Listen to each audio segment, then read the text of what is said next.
கூமாவட்டிக்காரங்க அங்கே நிறைய பேர் குளிச்சுக்கிட்டு இருப்பாங்க போல இருக்குது. ஏகு ஏகு அப்படின்னு கத்திக்கிட்டே இருக்காங்க.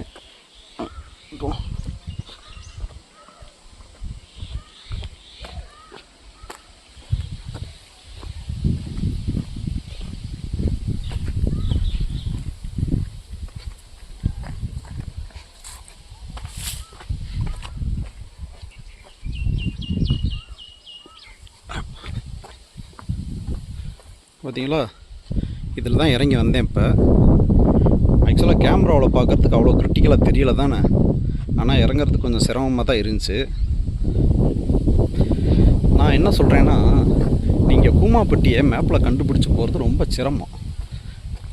ஆனால் கரூர் அப்படின்னு டைப் பண்ணிங்கன்னா ஈஸியாக கண்டுபிடிச்சிடலாம். நீங்கள் ஏன் கரூருக்கு வந்துடக்கூடாது? இங்கே பார்த்தீங்களா எப்படி ஒரு அற்புதம்.